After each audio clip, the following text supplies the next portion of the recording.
Welcome to Aaron's English. So it's January now, and we're going to start the new year with a lesson about productivity. Title is How to Spend January Productively. So this is an advanced lesson. Let's talk about what to do in January to kickstart the new year. Let's go ahead and study our key vocabulary first. Let's repeat after me as you wish. Well-deserved. Downtime. Set up for. Idleness. Boost. Catch up with. Overdue. Tune up. Put off. Declutter. Bring on. Pursue. So let's take a look at these vocabulary words first, and I will explain them before we get into our reading.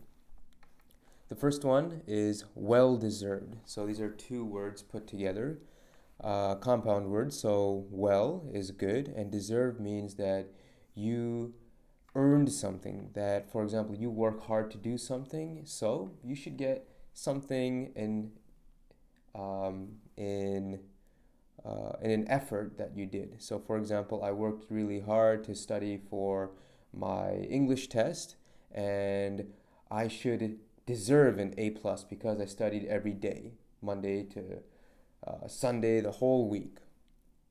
The next one is downtime. So downtime is a time when you have time to relax and free time. And setup is getting prepared for something. The next one, idleness, means you're not doing something and kind of like lazy or not moving. We can use this as an example for when you turn on a car, but it's not moving, it's just running. This is called idling car. Just hear the sound of the engine, but the engine is not doing anything. It's just like kind of like our human bodies are beating our heart, but maybe we're just sitting or not doing anything, moving our body. And boost means develop. Catch up with is meeting again with someone to remember something. Overdue is about not completing something in time. For example, you give your homework later or finish work the day after it's due. So due is the time that you have to complete it, but overdue means it's not finished in that time. It's late. Tune up means fix. Maybe you heard it like in movies or something. You need to tune up the car, need to tune up the guitar. All right. Put off means do something later. Declutter. So if you see anything with a D-E in it, it means like a negative. So clutter is very messy. Declutter is not messy. So make it something not messy. And bring on means similar to come on. And pursue means chase or get or go and get something. Okay? So these are our key vocabulary words. Let's go right into our reading. Title: Enjoy the break. We had many celebrations and events like Christmas, New Year's, Lunar New Year's, all that stuff, Chinese New Year, Tet, right? So let's read the first paragraph. It's okay to feel exhausted after a busy year and 2 weeks of festivities. Savoring some well-deserved downtime will help you recharge and set you up for 12 months of productivity. So let's look at some words here. So festivities, as I mentioned before, we did in January, the different celebrations. Christmas, Chinese New Year. Savoring means you want to, you enjoy something, how much you enjoy something like food or memories, for example.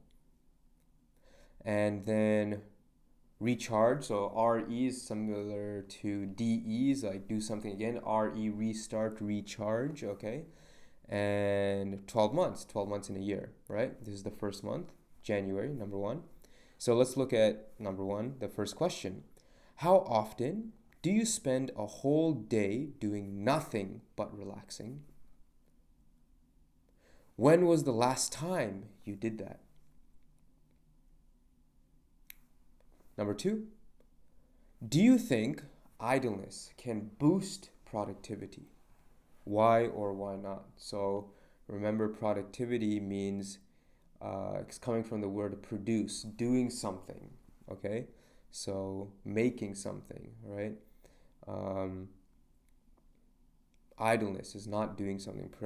Productivity is what we can do, okay?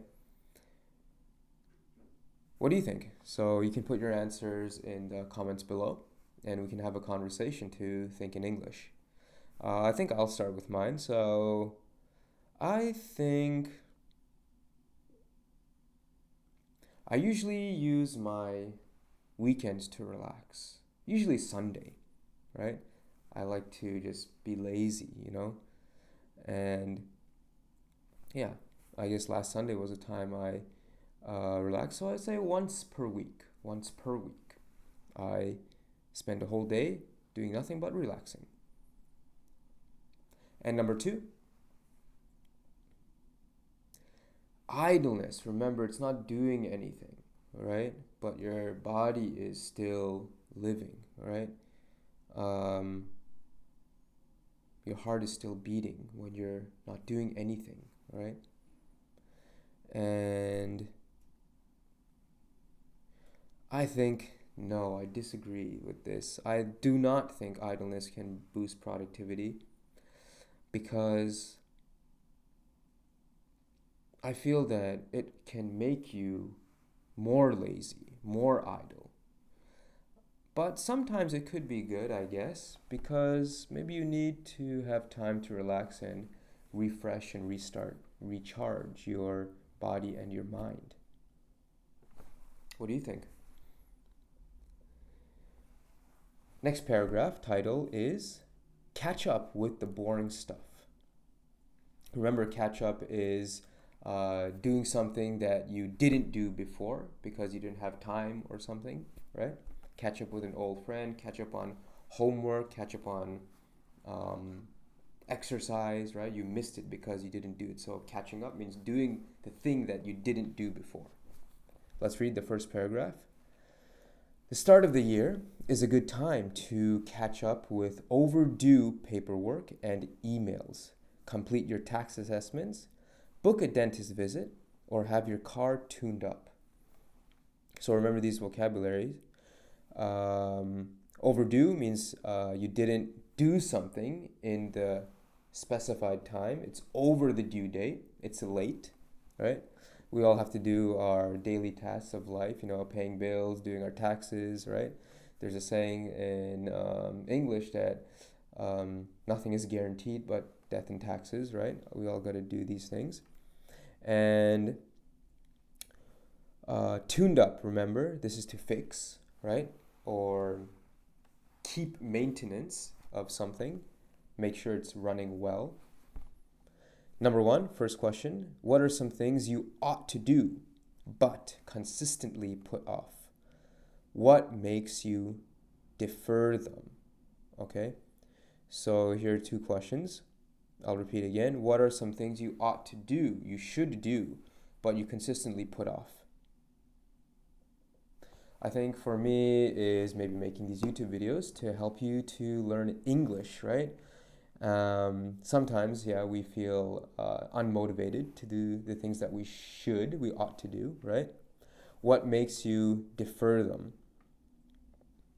I guess this question is saying like,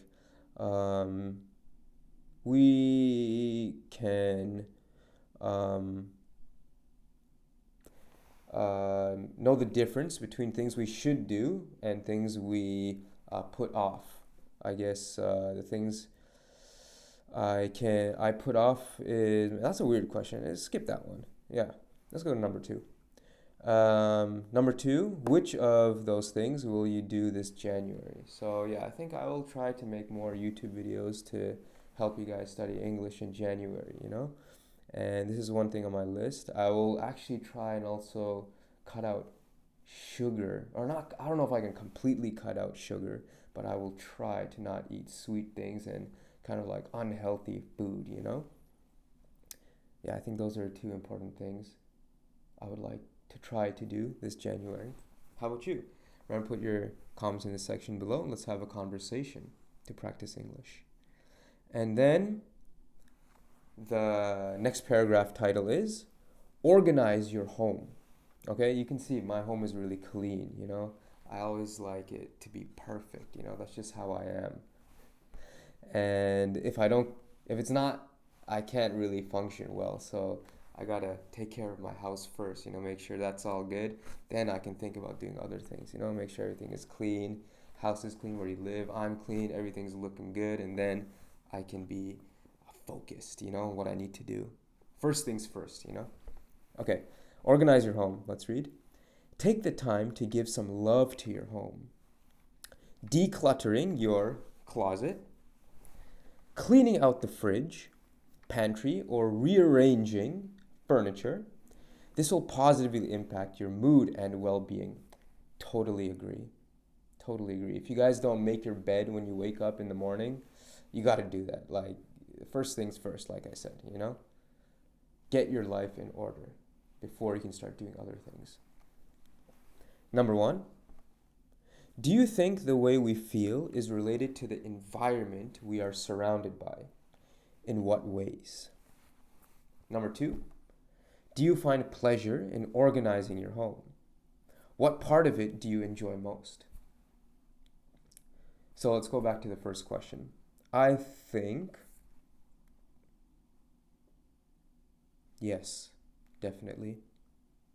Because human beings are influenced by our surroundings, even our friends, right? It changes how we think and how we act, how we feel. For example, if you always hang out with friends that don't really care about you, just take your money, just use you, don't say nice things to you, this will make you not feel well, right? If you're always surrounded by them. Same thing with your home in this question, right? If you live in a dirty home, maybe you'll feel dirty, right? If you live in a clean home, you'll feel clean, organized, right?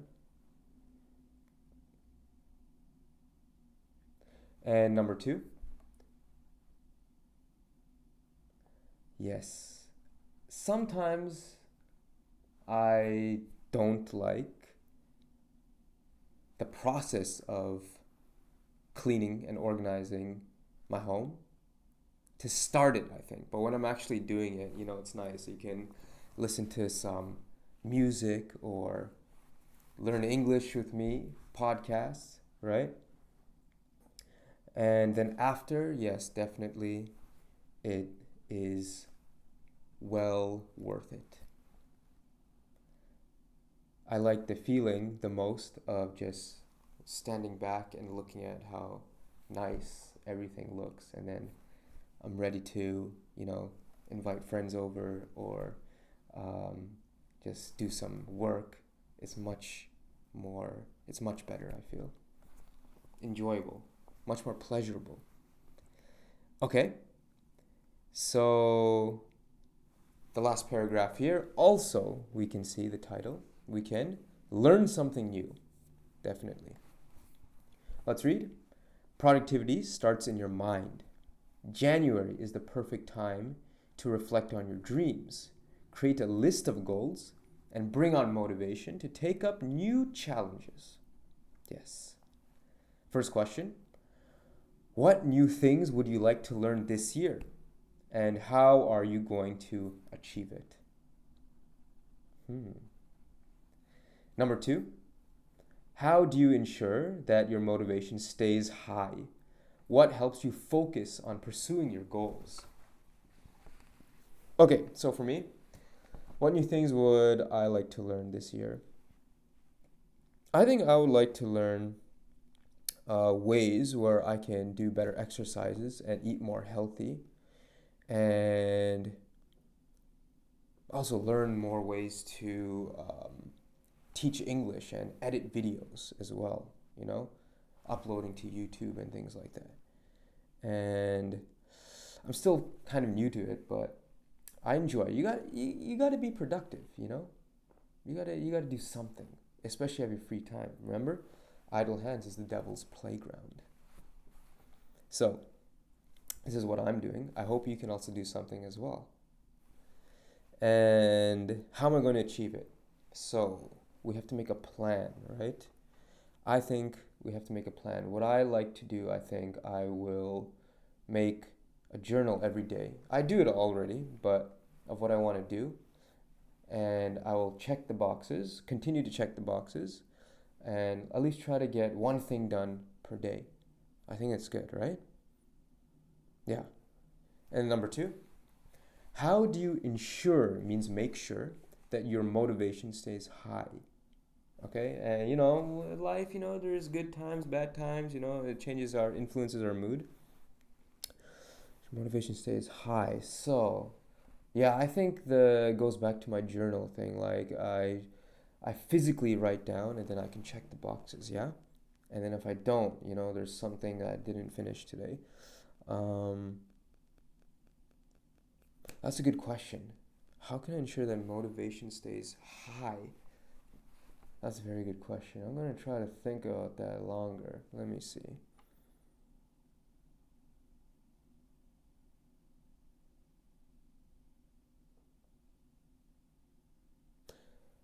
I think I should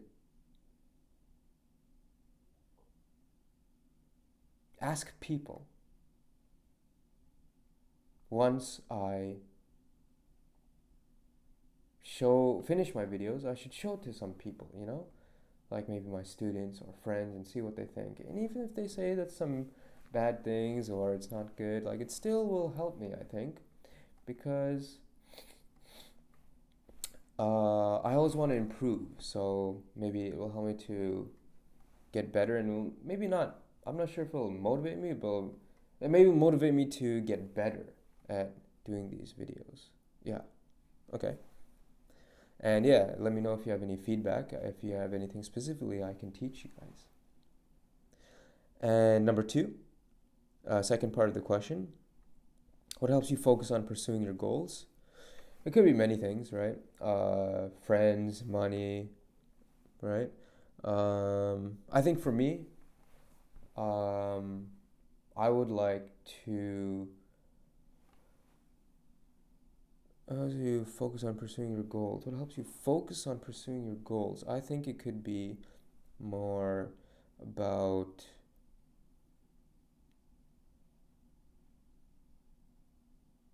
having a plan and making sure that, like I said before, like you can follow something, you write something down, then check it. I feel that can help me to focus on pursuing my goals, and maybe maybe have a weekly plan and a long-term plan, right, for the year, like a week plan and then like a month plan. I think that's a good idea, right? What do you think? Okay. And yeah, welcome to 2023. This is going to be the first video, I guess, for that, and more to come. Remember, think in English, enjoy the process.